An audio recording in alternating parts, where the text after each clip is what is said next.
While I was closing $1 million deal in Seattle, my phone buzzed. Mom's voice was shaking, almost breaking. "Calder, your grandpa's badly hurt. We need money for treatment." My stomach dropped.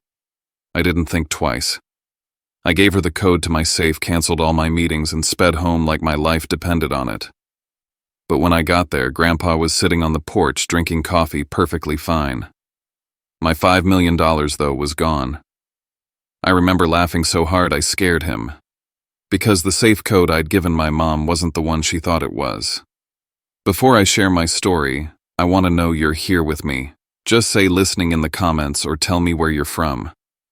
I love hearing how far my story can reach. Sometimes even the smallest connection can make a story feel heard. Thank you. And now, here's my story. If stories about family betrayal and redemption speak to you, please hit subscribe. It helps this channel grow and keeps these true stories alive. My name is Calder Vanette, and this is how I learned that sometimes the people who raise you can also rob you blind and still expect you to forgive them. The sky over Seattle looked like brushed steel that afternoon, soft rain sliding down the glass walls of Altura Financial Tower. I was standing in front of a room full of investors, laser pointer in hand, about to close a $12 million deal. The numbers lined up perfectly, the kind of moment I'd spent years grinding toward. Then my phone lit up Mom, and everything I thought I knew about family unraveled in the span of a breath. Her voice cracked through the speaker, trembling and panicked. "Calder, it's Grandpa. He fell in the vineyard. He's in the hospital, it's bad. They need money right now for surgery." In the background, I heard what sounded like sirens, shouting, and chaos. My stomach turned cold. Grandpa Eugene wasn't just a relative. He was the only person in the Vanette family who ever saw me for who I was. When my father brushed me off or my brother Preston got everything handed to him, Grandpa was the one who said, "Keep going, Calder. One day they'll see you." "Which hospital?" I asked, already shoving papers into my briefcase. "St. Helena Memorial," she cried. "They're demanding an advance. Please, honey, give me the code to your safe. We'll wire it immediately before it's too late." I didn't think. I didn't even blink. 7410, I said, and her sobs cracked through the line like glass splintering. When the call ended, my assistant was standing in the doorway holding a tablet with the final contract. I told her to cancel the flight to Houston to tell them something came up. Her face fell, maybe because she'd never seen me look shaken before. I didn't care. My grandfather's life mattered more than any deal. I drove through the night toward Napa Valley, the freeway slick under the rain. The wipers ticked in rhythm with the thoughts crowding my head. My brother Preston had a life I never could afford: private schools, fast cars, business ventures that crashed before they even launched.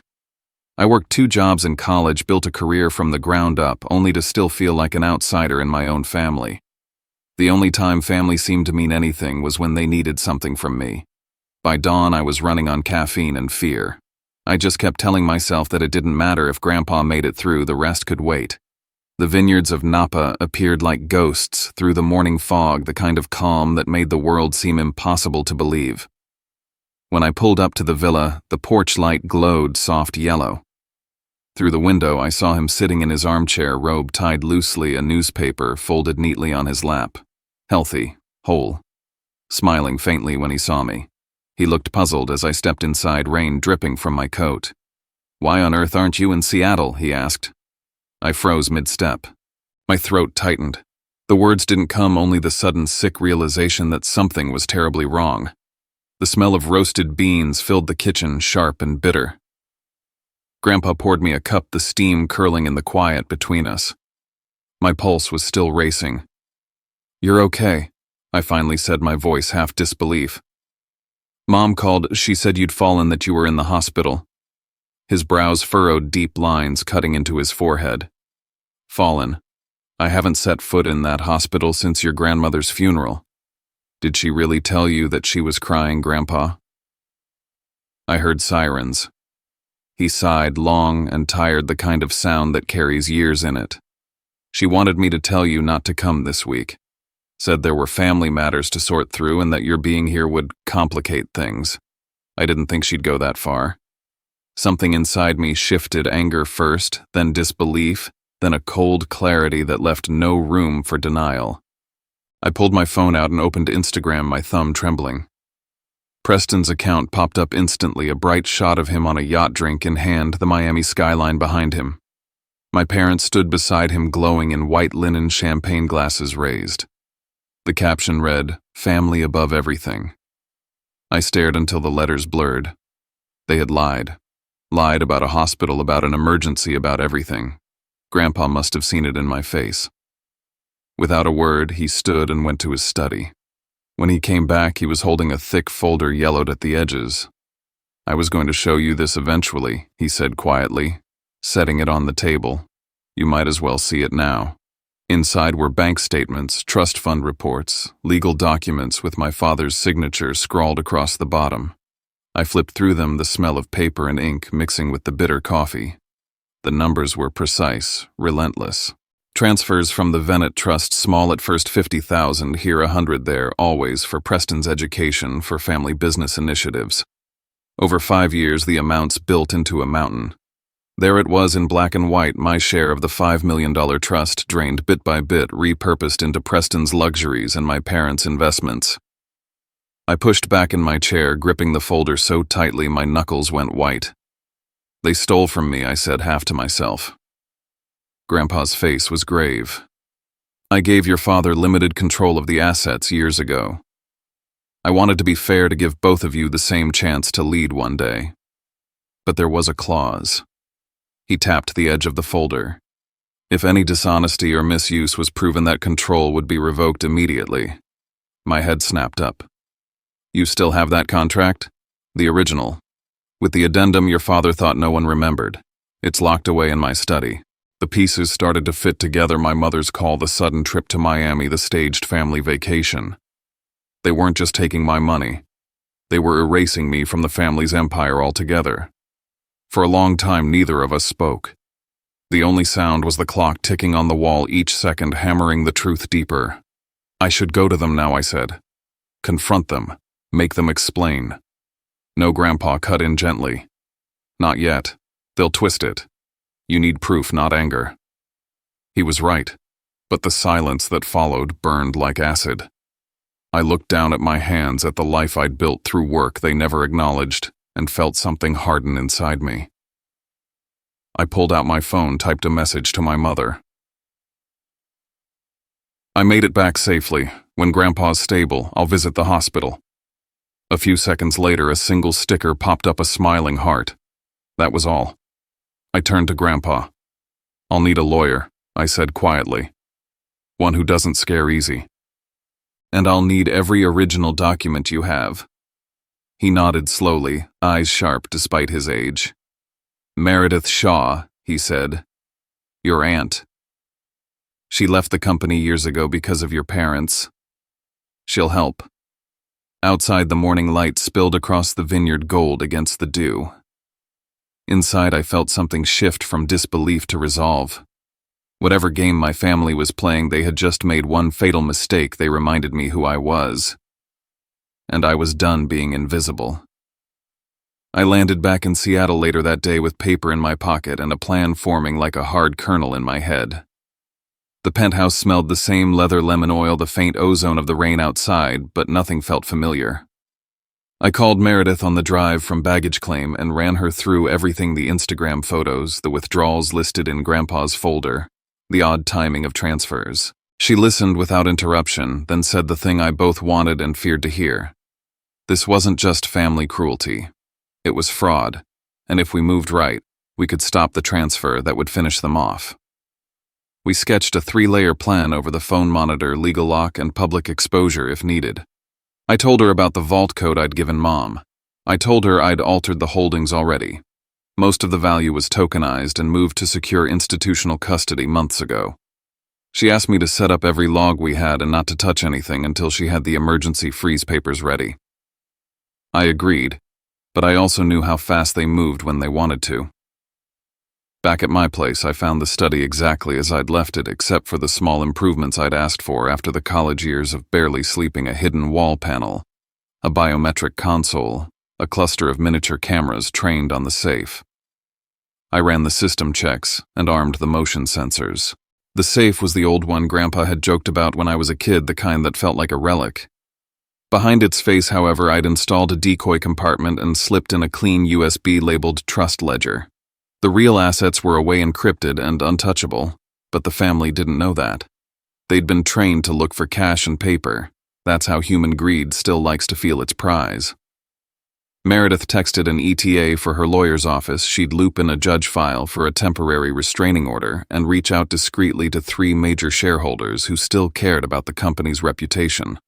I set up automatic exports from the vault cameras to upload to a private server and scheduled a conditional alert to send footage to Meredith and to the shareholders if any movement occurred. Then I sat back and waited, which is the hardest part when every minute feels like a decision. The logs pinged while I was packing a small bag. A fingerprint scan time-stamped in the early morning hours. The access was by proximity and biometrics, my mom's fingerprint. My stomach dropped in a way that felt almost physical. The feed showed them my father wide-eyed, my mother smiling too hard, both of them working the lock with the code I'd given. They moved like professionals who'd practiced their roles.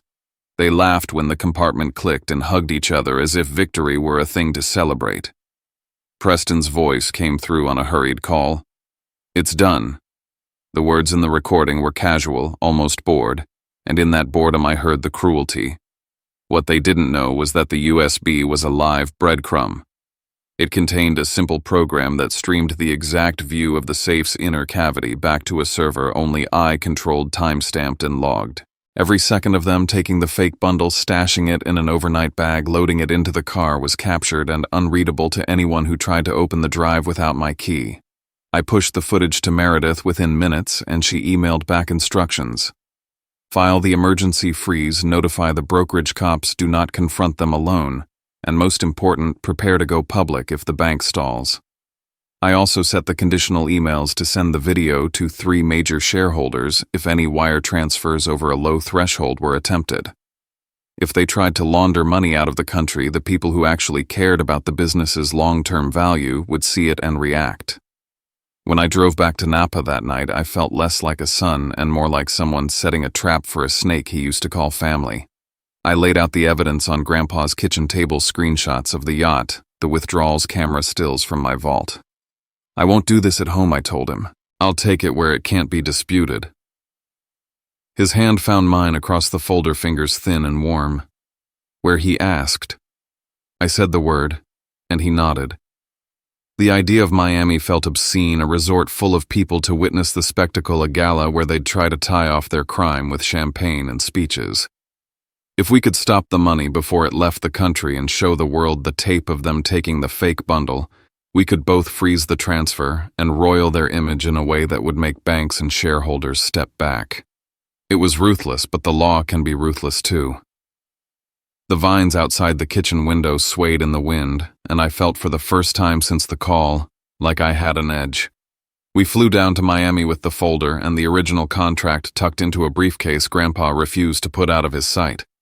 Meredith worked the phones on the way, court clerks, the judge she could count on, and a handful of journalists who had covered corporate scandals before. The resort where the family planned the announcement was all glass and palms, a place designed to make the wealthy feel immortal. They had invited investors, local dignitaries, and every paper that mattered in hospitality circles. My parents had never been more careful about appearances, which made them vulnerable in the way anyone who worships image always is. Meredith and I split tasks the moment we landed. She finalized the emergency filings and phoned the bank relations officer. I walked the perimeter of the ballroom and mapped camera angles and vantage points. In the back of my mind, I kept watching the footage from the vault, the loop we'd preserved, because proof is a stubborn thing when you want people to stop believing what they want to believe. At her office in San Francisco, Meredith had found one more troubling item, a pending transfer for $1.2 million that was about to be authorized from the trust. If that transfer cleared, the offshore account would receive funds and our leverage would collapse. She told me bluntly that if the money moved, the legal path would narrow to civil suits that could take years. We had to hit them in the one place they couldn't afford to have tarnished their reputation in public and with shareholders. We worked through the night on 3 parallel tracks. First, Meredith filed the emergency order to freeze any transfers and requested expedited hearings. Second, I drafted the social post that would, if needed, be published to Preston's account, short, precise, and linked to the evidence servers so it couldn't be denied. Third, Meredith sent discreet notes to 3 key shareholders asking them to withhold approvals at the gala until the company clarified the discrepancies. This was surgical, designed to create a chain reaction that would force the bank to pause and the guests to question what they'd been told. While we planned, an unexpected call came from my mother. Her tone was low-controlled in a way that tasted like threat more than reason.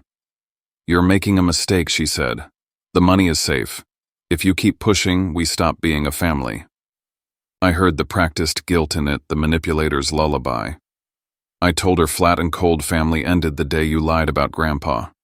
She didn't respond, only a silence that felt like a presence. After the call, I told Meredith to be careful, information was already leaking. Someone inside her firm had flagged the emergency filing, and the bank had slowed our request. The morning of the gala, the ballroom glittered under chandeliers, but everything felt fragile, like a glass actor about to step into stage light.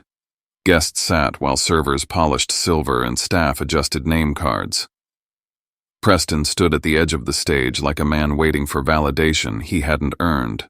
My parents moved through the crowd wearing the polished smiles of practiced royalty. I felt a strange calm as I checked my phone one last time. The vault footage had been mirrored to secure servers. Meredith had a hearing scheduled, and the shareholders had received my conditional alert. We had cut through half the avenues they could use to escape. Then the bank's counsel walked up breezily to Meredith and said the freeze order was delayed due to a compliance review. The words landed like a punch because it meant someone had interfered. Meredith's jaw tightened. She suspected a contact of my father's at the bank had pushed the review to buy time. Time is the currency of thieves. I decided to shift the fight to public view. If they could slow the law, they could not slow public outrage, at least not without huge reputational cost. I stepped up during the event and, before my parents could start their speech, asked for the mic with the kind of calm that makes a room lean in. I told the crowd I had a statement to make, and nothing about the rehearsed words would save them now. Screens around the room lit up with the footage from the vault, their hands on the safe, the bag, Preston's call. The sound in the hall changed from polite murmurs to a sprawl of shocked voices. My father's face went ashen. My mother's practiced smile cracked. Guests who had flown in to honor a legacy now watched that legacy unravel in real time. The shareholders whispered into their phones. The host's PR team scrambled, but the dominoes were already falling. After I finished, Meredith handed Grandpa the original contract and read aloud the clause that revoked managerial control if misuse was proven. The room, which had come to celebrate an heir, sat stunned as the legal reality took hold. Someone in the crowd whispered that the headlines were already trending. I watched my parents' expressions, not with victory, but with a cold acknowledgement that a life built on curated perfection had been seen fully without filter for the first time. Outside, the Miami sky was bruised with the coming night, and inside the resort, the mask they had worn for years slid off under the pressure of what I had done. The ballroom shimmered like a glass cage, every surface reflecting golden light and expensive deceit. The jazz band played low, polite melodies as guests in designer suits clinked their glasses under the massive chandelier. The banners behind the stage read, "Legacy in Motion," and the crowd waited for the announcement, the official passing of the Venet Empire from Ronald to his favored son Preston. I walked in through the back doors just as the cameras began to roll. Heads turned, whispers moved through the crowd like static. My father froze mid-smile. My mother's hand gripped his arm, her knuckles white. Preston looked lost for a moment, unsure whether to grin or panic. I smiled as I approached the podium. "Good evening," I said, taking the microphone. "It's an honor to witness this grand transfer of power. What a beautiful way to celebrate the death of a family's honor." A few guests laughed, thinking it was some strange joke. Then the lights dimmed and the massive screen behind me came to life. On it, the security footage rolled my parents standing in front of my safe, entering the code 72410, pulling out a bag and embracing like two thieves who'd just beaten fate. My father's voice carried over the ballroom's speakers. "That's it. Transfer the resort to Preston tomorrow." The silence that followed was suffocating. Champagne glasses froze mid-air. My mother's face drained of color. My father lunged for the microphone. "This is a fabrication," he shouted, his voice cracking. "An edited stunt meant to humiliate us." I let him speak, then flicked to the next slide, close-up scans of the transaction records, each stamped with his signature and fingerprint verification. "Forgery," I asked quietly. "Tell them that again." All eyes swung between us. My mother's lips trembled. And then Preston, my golden brother, the prodigal heir, stepped forward, face pale and sweating. I didn't know he stammered. "Mom told me Grandpa wanted to gift me the resort. I didn't." Preston, my father, barked, his voice slicing through the air. But it was too late. The crowd believed what it saw. The live stream had already gone viral. Phones were raised, people recorded, whispered, gasped. On social media, the tag "Beats Venet Scandal" began climbing within minutes. One of the shareholders, Mr. Dunley, an old friend of Grandpa's, was already on his phone calling his attorney to halt the transfer immediately. The ballroom felt smaller, denser, as if every lie that had ever been told inside the family had gathered into the air, finally visible to everyone. My mother tried one last smile, trembling. "Please," she whispered. "Calder, you're making a scene." "No," I said softly, turning to the crowd. "I'm making history." And then Meredith stepped through the door, her presence cutting through the chaos like a blade. She carried a leather folder, walked straight to Grandpa, who stood in the corner steadying himself with a cane. She handed him the original contract, its edges creased but still bearing the notary seal. Grandpa's voice trembled slightly but carried through the hall. "According to the founding agreement, any breach of trust results in immediate forfeiture of control. As of this moment, I am activating that clause." People gasped. Reporters jotted notes, cameras flashed, and the PR staff scrambled to pull curtains across the walls. A murmur grew into a roar as security and 2 financial officers moved toward my parents. Outside, sirens began to echo down Collins Avenue, the financial police already tipped off by Meredith. The jazz band had stopped playing. The guests drifted back toward the exits, whispering as if they'd witnessed a public execution. I stood in the middle of it all, holding a glass of wine that trembled faintly in my hand. The sweet burn of victory didn't come. All I felt was the weight of what I'd just begun. This wasn't an ending. It was the first strike of the real storm. Morning light filtered through the glass walls of the Venet Resort's boardroom, turning the ocean outside into shards of silver. The table was long and cold, lined with faces that once praised my father. Now they watched in silence. At the head of the table sat 2 federal auditors, calm and unreadable. Grandpa was beside me, his hands clasped on his cane. Meredith had stacks of files open before her. My father looked smaller than usual in his crisp navy suit, but his voice was still sharp. "My son fabricated this nonsense," he said. "He's always resented our success. He hacked the systems, doctored the footage, and now he wants to destroy his family's name." I met his eyes. "If that video was fake, explain why every withdrawal matches the dates Mom was posting pictures from the Bahamas." A ripple went through the room. My mother sat stiffly beside him, her hands clenched in her lap. One of the auditors asked if there was anyone else with relevant information. For a moment, no one moved. Then a trembling voice spoke from the back of the room. It was Martin, the senior accountant who had worked under my father for years. He stood up, pale and shaking a sealed envelope in his hand. I can't keep this anymore," he said, laying it on the table. "These are copies of falsified invoices Mrs. Venet approved. I was told they were part of a reimbursement structure, but the amounts never added up. I've saved everything." The air turned heavy. My mother's breath hitched. "Martin, don't do this," she whispered, but he kept his eyes down. The auditors took the envelope, glancing at each page. The sound of paper rustling was deafening. Preston buried his face in his hands. "I don't want the resort," he said suddenly, his voice breaking. "I never earned it. I don't even know what it stands for anymore." He looked at me through tears, and for a second I saw him as a frightened child again, the same boy I used to cover for the one who got everything because I couldn't say no. I wanted to hate him, but all I felt was pity. Then my parents began arguing, words overlapping, accusations spilling like acid. My father blamed my mother for being careless. My mother snapped that it was his greed that ruined them. The room erupted until the sound of a chair scraping broke it apart. Grandpa had tried to stand gripping the table for balance, but his body gave out. He collapsed before anyone could reach him. "Grandpa," I shouted, rushing to his side. His breathing was shallow, his skin ashen. Someone called for help, and within seconds the sound of an ambulance siren filled the air outside, shrill, identical to the fake one my mother had played through the phone that day. The echo of it twisted my gut. As paramedics lifted him onto a stretcher, he opened his eyes just long enough to squeeze my hand. "Don't let them take our name down with them," he whispered. When the doors closed behind him, silence fell again. Meredith slid a document across the table toward me. "He signed this last night," she said quietly. "Temporary control of Venet Resorts effective immediately in case of incapacity." My father slammed his palm on the table. "You can't do this," he barked. But the auditors had already stood. "Mr. and Mrs.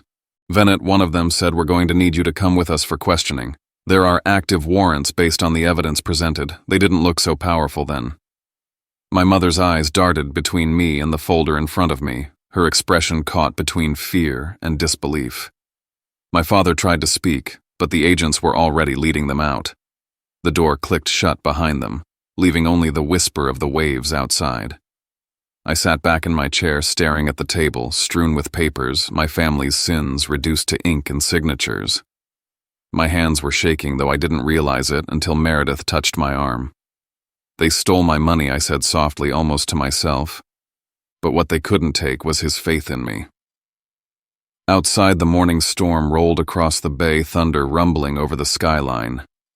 I looked through the rain-streaked window and realized I was no longer the son who'd been tricked into surrendering a safe code. I was the one rewriting the family's story, and this time I wasn't giving anyone the key. The federal hearing room in downtown Miami was a cold theater of glass and metal, drenched in white fluorescent light that made everyone look paler than they were.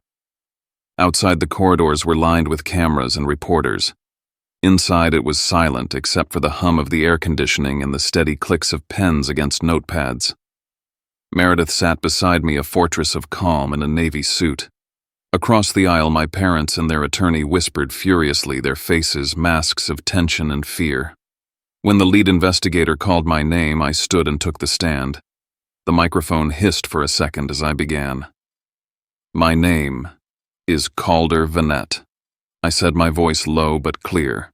"And I was deceived by the people I trusted most. I told them everything from the first phone call, my mother's trembling voice, the fake sirens in the background, to the moment I gave her the code to my safe because I thought my grandfather was dying.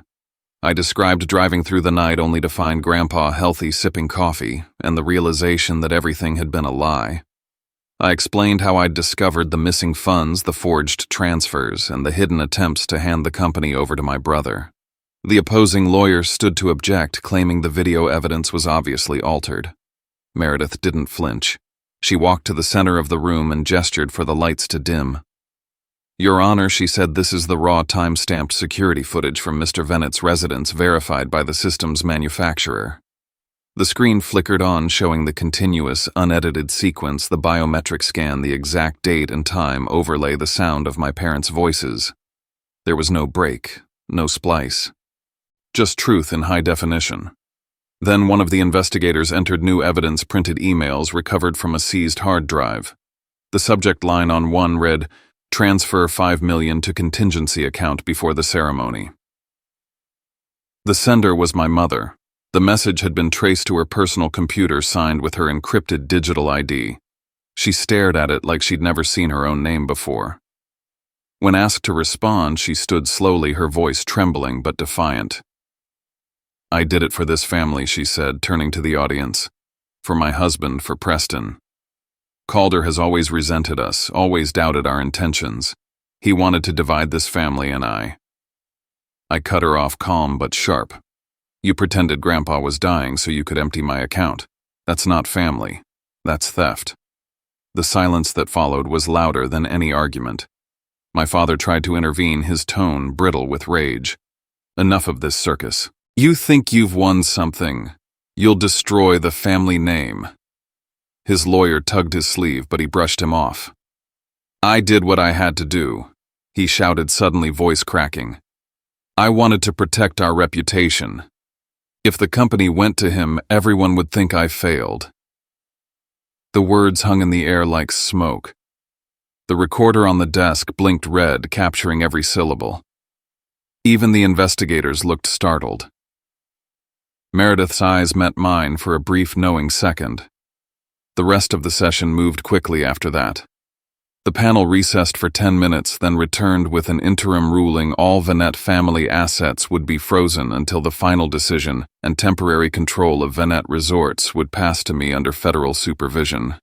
I barely heard the rest of the details, just the sound of the gavel, the camera shutters exploding outside, and the hum of voices rising behind me. When I stepped into the hall, flashes of white light blinded me. A reporter pushed forward with a microphone. "Mr. Venet, how does it feel to see your parents charged with defrauding you?" I paused, the words catching in my throat. "It feels sad," I said finally. "But sometimes the truth has to be cruel before it can heal anything." I kept walking past the cameras, past the chaos, until the sound became a dull echo. Meredith caught up, gave me a quiet nod. "This isn't over," she said. "But you've already changed everything." And I knew she was right. The world I had grown up in, the glitter, the pride, the pretense was gone. In its place stood something stripped bare, fragile and real. The truth. 3 months later, the autumn light over Seattle was softer, muted by clouds that looked like ash and silk. The city had returned to its rhythm, but for me, everything had changed. The courthouse had delivered its final verdict. Ronald and Elaine Venet were convicted of financial fraud and conspiracy to misappropriate trust funds. They were sentenced to federal prison, their remaining assets seized to repay what they had stolen. Preston had vanished from the media, slipping quietly overseas. Some said London, others Barcelona. It didn't matter. Venet Resorts was mine now, legally, permanently, and publicly. The first board meeting under my leadership was somber, but resolute. Every face at that table had once belonged to my father's empire of silence. Now they looked to me for direction.